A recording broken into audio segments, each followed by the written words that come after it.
നിയമസഭാ തെരഞ്ഞെടുപ്പിന് ഒരു വർഷം മാത്രം ബാക്കി നിൽക്കെ കേരളം മറ്റൊരു ഉപതെരഞ്ഞെടുപ്പിലേക്ക് കടക്കുകയാണ്. നിലമ്പൂരിൽ MLA ആയിരുന്ന PV അൻവർ രാജിവെച്ച ഒഴിവിലേക്കാണ് നിലമ്പൂർ ഉപതെരഞ്ഞെടുപ്പ് നടക്കുന്നത്. അപ്പോൾ PV അൻവർ തന്നെ ഇപ്പോൾ 24-നൊപ്പം ഉണ്ട്. നിലമ്പൂരിൽ ഉപതെരഞ്ഞെടുപ്പ് നടക്കുകയാണ്. 19-നാണ് തെരഞ്ഞെടുപ്പ് തീരുമാനിച്ചിരിക്കുന്നത്. 23-ന് അതിൻ്റെ റിസൾട്ടും പ്രഖ്യാപിക്കും. എന്താണ് നിലവിലെ നിലമ്പൂരത്തെ ഒരു രാഷ്ട്രീയ സാഹചര്യം? നിലമ്പൂരിലെ രാഷ്ട്രീയ സാഹചര്യം ഈ ഗവൺമെൻറ്റിന് പരിപൂർണമായിട്ട് എതിരാണ്. നിലമ്പൂരിലെ ജനങ്ങളെ സംബന്ധിച്ച് ഈ ഗവൺമെൻറ്റിൽ ഏറ്റവും കൂടുതൽ പ്രയാസം അനുഭവിച്ചുകൊണ്ടിരിക്കുന്ന ജനതയാണ്. 21-26 പിണറായി ഗവൺമെൻറ്റിൽ നിന്ന് ഒരു നീതിയും കിട്ടാത്ത ജനമാണ് നിലമ്പൂരിലുള്ളത്. നിലമ്പൂരിലെ ജനങ്ങൾ നേരിടുന്ന അടിസ്ഥാനപരമായ പ്രശ്നങ്ങൾ, ഒന്ന് നിലമ്പൂർ ബൈപ്പാസാണ്. കഴിഞ്ഞ 9 കൊല്ലമായി അതിന് ഞാൻ പരിശ്രമം നടത്തിയ ജനങ്ങൾക്കറിയാം. ആ ബൈപ്പാസിൻ്റെ 1-ാം ഘട്ട പൂർത്തീകരണം കഴിഞ്ഞ് 2-ാം പിണറായി വന്നതിന് ശേഷം 5 പൈസ ആ വകുപ്പിലേക്ക് നൽകാൻ ഇവർ തയ്യാറായിട്ടില്ല. അതിനൊരു പൊളിറ്റിക്കൽ കാരണമുണ്ട്.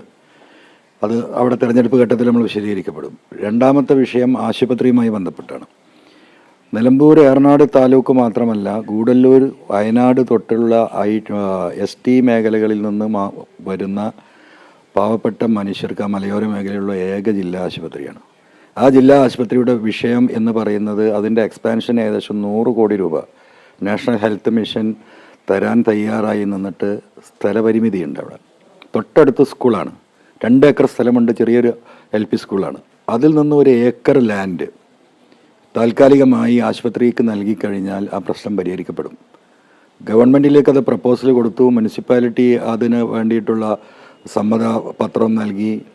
ഹോസ്പിറ്റൽ മാനേജ്മെൻറ്റ് കമ്മിറ്റി റെക്കമെൻഡ് ചെയ്തു. ജില്ലാ പഞ്ചായത്ത് റെക്കമെൻഡ് ചെയ്തു. ആ ഫയൽ ഇപ്പോഴും പിടിച്ചു വച്ചിരിക്കുകയാണ്. രണ്ടാമത്തെ കാര്യം. മൂന്നാമത്തെ കാര്യം, നിലമ്പൂരിൻ്റെ ഏറ്റവും വലിയ വികസനമാണ് മലയോര ഹൈവേ. ആ മലയോര ഹൈവേ 3 കഷ്ണമാക്കി മുറിച്ചിട്ടിരിക്കുകയാണ്. അതിലേക്ക് ഫണ്ട് നൽകാതെ, അതിൻ്റെ വികസന പ്രവർത്തനത്തിന് പിന്നീടുള്ള സാങ്ഷൻ നൽകാതെ ഇതിനെ തടസ്സപ്പെടുത്തിയിരിക്കുകയാണ്. അങ്ങനെ ഒട്ടനവധി വിഷയങ്ങൾ ജനങ്ങളുടെ നിത്യജീവിതവുമായി ബന്ധപ്പെടുന്നു. കഴിഞ്ഞ ഉമ്മൻചാണ്ടി ഗവൺമെൻറ് പോകുന്ന സമയത്ത് പാസ്സാക്കിയതാണ് നിലമ്പൂർ ഗവൺമെൻറ് കോളേജ്. ഇന്ന് വരെ, ഈ നിമിഷം വരെ കേരളത്തിൽ ആ സമയത്ത് പാസ്സാക്കിയ 14 കോളേജിൽ 13 കോളേജിൻ്റെയും പണി പൂർത്തിയാക്കി കോളേജ് പ്രവർത്തിക്കുകയാണ്. പക്ഷെ നിലമ്പൂരിൽ ഇന്നും നമുക്ക് ആ സ്ഥലം ഫൈനലൈസ് ചെയ്ത് ബിൽഡിംഗ് കെട്ടാനുള്ള പണമുണ്ടായിട്ട് പോലും അത് ഫൈനലൈസ് ചെയ്യാതെ കുട്ടികളെ 3-ാമത്തെ കെട്ടിടത്തിലേക്ക്, വാടക കെട്ടിടത്തിലേക്ക് മാറ്റിയിരിക്കുകയാണ്. ഇതെല്ലാം കരുതിക്കൂട്ടി ഈ പറയുന്ന PWD മന്ത്രിയുടെ ഓഫീസിൽ നിന്ന് തടഞ്ഞു വെച്ചതിൻ്റെ പേരിൽ തടസ്സപ്പെട്ടതാണ്. അങ്ങനെ ഒട്ടനവധി കാര്യങ്ങളുണ്ട്. ഇത് വിശദീകരിക്കേണ്ടതുണ്ട്. അപ്പോൾ സ്വാഭാവികമായിട്ടും ജനങ്ങൾക്കിതറിയാം. രണ്ടാമത്തെ ഏറ്റവും വലിയ വിഷയം എന്ന് പറയുന്നത് 70% ഫോറസ്റ്റുള്ള നിലമ്പൂരിൽ ജനങ്ങൾ മൃഗങ്ങളുടെ ഇടയിൽ ജീവിക്കേണ്ട ഗതികേടാണ്. ഒരു തുറന്നിട്ട കേരളം തന്നെ, ഞാൻ പറഞ്ഞു, ഈ എന്താ പറയുക, മൃഗങ്ങളുടെ ശാലയായി, തുറന്നിട്ട മൃഗശാലയായി മാറി എന്ന് പറഞ്ഞതിന് ഏറ്റവും വലിയ ഉദാഹരണം നിലമ്പൂരാണ്. 5 പൈസ ഈ അനിമൽ അറ്റാക്കിനെ നിയന്ത്രിക്കുന്നതിന് വേണ്ടി ഗവൺമെൻറ്റിൻ്റെ ഭാഗത്തുണ്ടായിട്ടില്ല. 10ഓളം ആളുകൾ ഈ കഴിഞ്ഞ 4-5 വർഷത്തിനുള്ളിൽ മൃഗങ്ങളുടെ ആക്രമണത്തിന് വിധേയമായി മരണപ്പെട്ടിട്ടുണ്ട്. ഒരു കൃഷി മനുഷ്യന് ചെയ്യാൻ വയ്യ. 10 സെൻറ്റ് ഉള്ളവൻ പണ്ട് ഭക്ഷണം കഴിക്കാൻ കുറച്ച് കപ്പ കൃഷിയും വാഴയും പൂളയും ഒക്കെ ഉണ്ടാക്കിയിരുന്ന കാലം അവിടെ ജനങ്ങൾക്ക് ചിന്തിക്കാൻ പോലും കഴിയുന്നില്ല. 7 മണിയായി കഴിഞ്ഞാൽ ഗ്രാമങ്ങളിലെ കടകൾ അടക്കേണ്ട ഗതികേടാണ്. കാരണം മനുഷ്യർക്ക് പുറത്തിറങ്ങാൻ വയ്യ, പന്നിയും ആനയും സിംഹവുമായിട്ട്. ജനജീവിതം പൂർണ്ണമായും എന്താ പറയുക, തടസ്സപ്പെട്ട പട്ടിണിയുടെ വക്കിൽ ഒരു വിധം ജനങ്ങൾ പിടിച്ചു നിൽക്കുകയാണ്. ഗവൺമെൻറ്റുമായി ബന്ധപ്പെട്ട് നിരവധി ചർച്ചകൾ നടത്തിയതാണ്. ആ വിഷയവുമായി ബന്ധപ്പെട്ട് ജയിലിൽ പോയവനാണ് ഞാൻ. എൻ്റെ നിയമസഭാ സാമാജികത്വം ഒഴിവാക്കേണ്ടി വന്നതാണ്. ഇതെല്ലാം ജനങ്ങളുടെ മനസ്സിലുണ്ട്. ഇത്തരത്തിലുള്ള അടിസ്ഥാനപരമായിട്ട് ജനങ്ങൾ അനുഭവിക്കുന്ന വിഷയങ്ങൾ ഒരു ഭാഗത്ത്. 3-ാമത്തെ ചർച്ചാ വിഷയം പിണറായിസമായിരിക്കും. പിണറായിസം എന്ന് പറയുന്നതെന്ന് ജനങ്ങൾ കണ്ടുകൊണ്ടിരിക്കുകയാണ്. ഇപ്പോൾ 2000 കോടിയുടെ വികസനം നടത്തി 4-ാം വാർഷിക നിലമ്പൂരിൽ 4-ാം വാർഷിക ആഘോഷം 2 ദിവസം മുമ്പ് കഴിഞ്ഞതാണ്. അമ്മായിയപ്പൻ മരുമകന് കേക്ക് മുറിച്ചു കൊടുക്കുന്നു, മരുമകൻ തിരിച്ചു കൊടുക്കുന്നു, കൈയടിച്ച് സന്തോഷം പങ്കിടുന്നു. ഇത് കേരളത്തിലെ ഒരു കുടുംബാധിപത്യ രാഷ്ട്രീയത്തിലേക്ക്, ഒരു കമ്മ്യൂണിസ്റ്റ് പാർട്ടിയെ പോലെയുള്ള ഒരു തൊഴിലാളി വർഗ പാർട്ടിയെയും ഒരു ഗവൺമെൻറ്റിനെയും ഒരു കുടുംബത്തിൻ്റെ കാൽച്ചുവട്ടിൽ എന്താ പറയുക അമർത്തി നിർത്തിയ കാഴ്ചകൾ ജനങ്ങൾ കണ്ടുകൊണ്ടിരിക്കുകയാണ്. എല്ലാ മേഖലയിലും അഴിമതിയാണ്. നാഷണൽ ഹൈവേ വരെ ഇപ്പോൾ അത് എത്തി നിൽക്കുകയാണ്. ഇതെല്ലാം ജനങ്ങൾ കണ്ടുകൊണ്ടിരിക്കുകയാണ്. ഈ പറയുന്ന പ്രചരണ പരത അതിനുവേണ്ടി കോടികൾ ചെലവഴിക്കുകയാണ്. ഇപ്പോൾ തന്നെ 5 പൈസ ഇല്ല എന്ന് പറയുമ്പം റേഷൻ കൊടുക്കാൻ പണമില്ല, പെൻഷൻ കൊടുക്കാൻ പണമില്ല, സർക്കാരിൻ്റെ ഒരു സ്റ്റോറുകളിലും ഒരു സാധനം മനുഷ്യർക്ക് വാങ്ങാനില്ല, ആശുപത്രികളിൽ മുഴുവൻ മരുന്നില്ല, അവിടെ ഉണ്ടായിരുന്ന ഇൻഷുറൻസ് കാർഡുകൾ മുഴുവൻ നിന്നു. ഇങ്ങനെ നിൽക്കുമ്പോൾ അവളാണ് ഇവിടെ ഇപ്പോൾ 4ാം വാർഷികം ആഘോഷിക്കാൻ വേണ്ടി കോടികൾ ചെലവിടുന്നത്. കാസർഗോഡ് തൊട്ട് തിരുവനന്തപുരം വരെ ഇടിഞ്ഞു വീഴ്ന്നുകൊണ്ടിരിക്കുന്ന ഹൈവേയുടെ മുന്നിൽ വെക്കാൻ ഹോർഡിങ്ങുകൾ വെക്കാൻ 15 കോടി 30 ലക്ഷമാണ് അനുവദിച്ചത്. ആരെ ഫോട്ടോ? ഈ പറയുന്ന അമ്മായിയപ്പൻ്റെയും മരുമകൻ്റെയും ഫോട്ടോ വെച്ച് പ്രചരണം നടത്താൻ. അപ്പോഴാണ് 100 രൂപ കൂട്ടിത്തരുമെന്ന് ചോദിച്ചിട്ട് ഈ പാവപ്പെട്ട നമ്മുടെ സഹോദരിമാർ ആ റോഡിലൂടെ ഈ പറയുന്ന ഭിക്ഷായാത്രയുമായിട്ട് ജനങ്ങളുടെ ഹൃദയങ്ങളിലൂടെയാണ് ആ യാത്ര കടന്നു പോകുന്നത്. ഇതൊക്കെ പാവപ്പെട്ട മനുഷ്യരാലോചിക്കാതിരിക്കുമോ? ഇവർ പ്രതികരിക്കാതിരിക്കുമോ? ഇതെല്ലാം നിലമ്പൂരിൽ ചർച്ചയാകും. ഇപ്പോൾ UDF നിലമ്പൂരിൽ ഒരു സാഹചര്യം എങ്ങനെയാണ് നിലവിൽ? 100% ഞാൻ പറഞ്ഞില്ലേ, അവിടെ നടക്കാൻ പോകുന്ന തെരഞ്ഞെടുപ്പ് എന്ന് പറയുന്നത് LDF-ഉം UDF-ഉം തമ്മിലാണ് എന്ന് നിങ്ങൾ ധരിക്കേണ്ട. അവിടെ നടക്കാൻ പോകുന്ന തെരഞ്ഞെടുപ്പ് പിണറായിസവും ജനങ്ങളും തമ്മിലുള്ള ഏറ്റുമുട്ടലാണ്. ജനങ്ങൾ ഒറ്റക്കെട്ടാണ്, അതിൽ രാഷ്ട്രീയമില്ല. ഞാൻ മുമ്പും പറഞ്ഞിട്ടുള്ളതാണ്, തെരഞ്ഞെടുപ്പിൽ ആദ്യം വോട്ട് ചെയ്യുക സഖാക്കളായിരിക്കും ഈ ഗവൺമെൻറ്റിനെതിരെ. കാരണം അവർക്ക് 2 കാര്യമാണ്: ഈ കുടുംബാധിപത്യം അവസാനിപ്പിക്കണം, ആ പാർട്ടി ഇവിടെ നിലനിൽക്കണമെന്ന് ആഗ്രഹിക്കുന്ന കമ്മ്യൂണിസ്റ്റുകാരാണ്. ഇനിയും ഈ കുടുംബത്തിൻ്റെ കയ്യിലേക്ക് ഈ ഭരണം കൊടുത്താൽ ഈ പശ്ചിമ ബംഗാളിലും ത്രിപുരയിലും സംഭവിച്ചതിൻ്റെ അപ്പുറത്തേക്ക് കേരളത്തിലെ കമ്മ്യൂണിസ്റ്റ് പാർട്ടി തകർന്ന് തരിപ്പണമാകുമെന്ന് മനസ്സിലാക്കുന്നത് പാവപ്പെട്ട തൊഴിലാളികളും സഖാക്കളുമാണ്. അവർ പ്രതികരിക്കും. കമ്മ്യൂണിസ്റ്റ് പാർട്ടിയുടെ നിയന്ത്രണത്തിലല്ല ഈ ഗവൺമെൻറ്. ഒരു കാലത്തും ഉണ്ടാകാറില്ല ഇങ്ങനെ.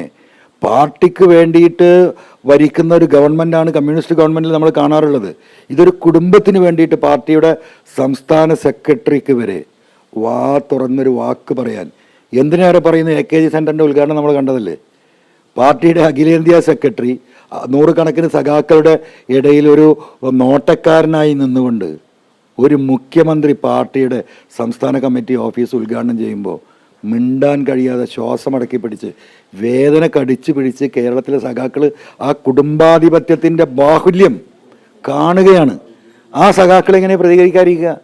അവരെ സംബന്ധിച്ച് ഈ പാർട്ടി ഇവിടെ നിലനിൽക്കണം. പിണറായി കുടുംബത്തിന് വേണ്ടിയിട്ടല്ല അവർ ഈ കഷ്ടപ്പെടുന്നത്. അവർ തല്ലുകൊണ്ടും അവർ സമരം നടത്തിയും അധികാരത്തിൽ വന്ന ഗവൺമെൻറ്റാണിത്. 500ഓളം സഖാക്കൾ ഇവിടെ മരണപ്പെട്ടിട്ടുണ്ട്, രക്തസാക്ഷികൾ. ഒരു രക്തസാക്ഷിയെ സ്മരിക്കുന്നുണ്ടോ? കണ്ണൂരിലേക്ക് ആ കുടുംബങ്ങളുടെ സ്ഥിതി എന്താ? RSS-ഉം CPM-ഉമായുണ്ടായ സംഘടനകളിൽ പ്രതികളാക്കപ്പെട്ട RSS-കാർ മുഴുവൻ വെറുതെ വിടുന്നു. സഖാക്കൾ ജയിലിലേക്ക് പോകുന്നു.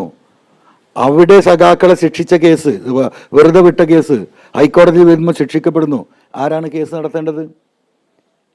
P. ശശി എന്ന് പറയുന്ന പൊളിറ്റിക്കൽ സെക്രട്ടറി, മുഖ്യമന്ത്രിയുടെ ഓഫീസ്, കേന്ദ്രവും RSS-ഉം BJP-യുമായുള്ള ബന്ധം, തൃശ്ശൂർ പൂരം അടക്കം, ADGP അജിത് കുമാർ അടക്കം കേരളത്തിലെ പച്ചയായി ജനങ്ങൾ കണ്ടതാണ്.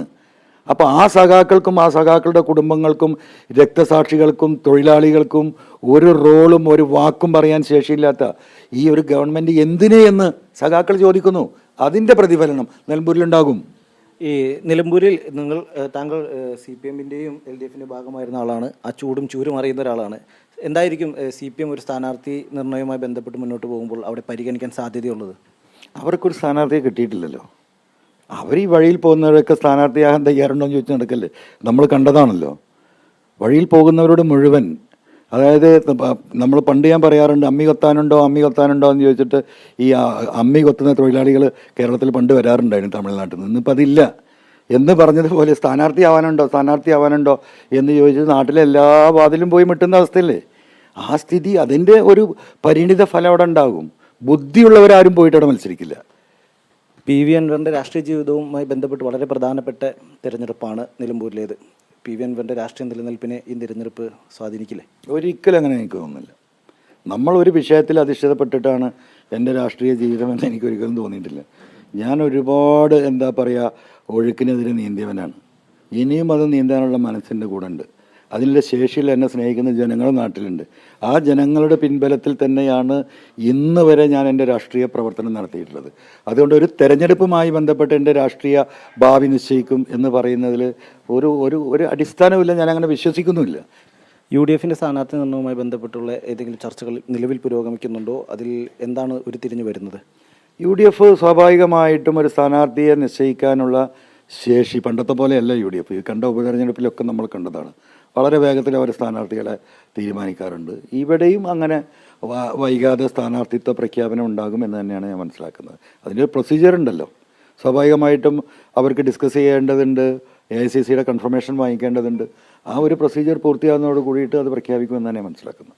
ന്യൂനപക്ഷ സ്വാധീനമുള്ളൊരു മേഖലയാണ് നിലമ്പൂർ. ന്യൂനപക്ഷ പാർട്ടികൾക്ക് വലിയൊരു വോട്ട് വിഹിതവും അവിടെയുണ്ട്.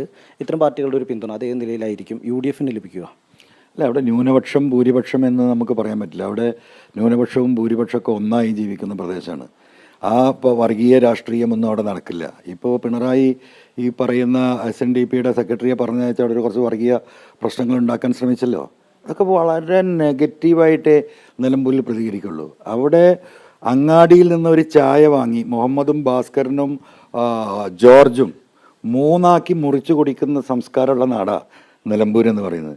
അവിടെ വന്നിട്ട് ഈ പറയുന്ന SNDP സെക്രട്ടറിയോ അല്ലെങ്കിൽ മറ്റുള്ളവരെയോ വർഗീയ കാർഡ് ഇറക്കിക്കൊണ്ടൊരു വർഗീയ ക്രോഡീകരണം ഉണ്ടാക്കാൻ പിണറായി വിചാരിച്ചാൽ അത് നടക്കൂല. നിലമ്പൂരിൽ അവിടെ ജനമാണുള്ളത്, മനുഷ്യരാണുള്ളത്, മനുഷ്യ സ്നേഹം. ഞങ്ങൾ ഒരുപാട് പ്രതിസന്ധികളെ നേരിട്ട ജനമാണ്. ഈ നിലമ്പൂരിലെ 2 പ്രളയങ്ങൾ, ഇപ്പോൾ അവസാനം വയനാട്ടിലുണ്ടായ പ്രളയം, ആ ഡെഡ് ബോഡിയിൽ 159 ബോഡി വന്ന നിലമ്പൂരിലേക്കാണ്. വയനാടിൻ്റെ ആ ഇടിച്ചിലിൻ്റെ നേരെ താഴെയാണ് പോത്തുകല്ല് പഞ്ചായത്തുള്ളത്. അവിടെ നിന്നാണ് പുഴ ആരംഭിക്കുന്നത്. ആ പുഴയിലേക്കാണ് ഈ ശവശരീരങ്ങൾ മുഴുവൻ വന്നടിഞ്ഞത്. അങ്ങനെ ഈ എല്ലാ ദുരന്തങ്ങളെയും ഒരു മനസ്സോട് കൂടിയിട്ട് കക്ഷി രാഷ്ട്രീയത്തിന് അതീതമായി ജാതി മത ചിന്തയില്ലാതെ നേരിടുകയും അതിൽ വിജയിക്കുകയും അതിനെ പ്രതിരോധിച്ച് മുന്നോട്ട് പോവുകയും ചെയ്യുന്ന ആ ജനതയുടെ മുന്നിൽ ഇന്ന് CPM നടത്തിക്കൊണ്ടിരിക്കുന്ന ഈ വർഗീയ കാർഡ് അത് നിലമ്പൂരിൽ ഉപയോഗിക്കാമെന്ന് വിചാരിച്ചാൽ ജനങ്ങൾ അതിന് വിട്ടുകൊടുക്കില്ല. അതുകൊണ്ടാണ് ഞാൻ പറഞ്ഞത് ജനങ്ങളും പിണറായിയും തമ്മിൽ ഏറ്റുമുട്ടാണ്. അവിടെ മതവും ജാതിയൊന്നുമില്ല. താങ്കൾ ഒടുവിൽ മത്സരിച്ചപ്പോൾ 2700 വോട്ടിൻ്റെ ഭൂരിപക്ഷമാണ് ഉണ്ടായിരുന്നത്. ഇനിയിപ്പോൾ UDFൻ്റെ ഈ ഉപതെരഞ്ഞെടുപ്പിൽ മത്സരിക്കുമ്പോൾ എത്ര ഭൂരിപക്ഷം പ്രതീക്ഷിക്കുന്നുണ്ട്? ഈ 2700-ൻ്റെ കൂടെ ഒരു 0 കൂടി മിനിമം നിങ്ങൾക്ക് ചേർക്കാം. 27,000 ആയില്ലേ ഇപ്പം? ഒരു കുഴപ്പമില്ല. ഇനി തെരഞ്ഞെടുപ്പിൻ്റെ 1-ാം ഘട്ടം കഴിയട്ടെ. എത്ര ഭൂരിപക്ഷം ഉണ്ടാകും എന്നുള്ളൊരു തെരഞ്ഞെടുപ്പിൻ്റെ മധ്യ ഘട്ടത്തിലെത്തുമ്പോൾ കൃത്യമായി ഞാൻ പറഞ്ഞുതരാം.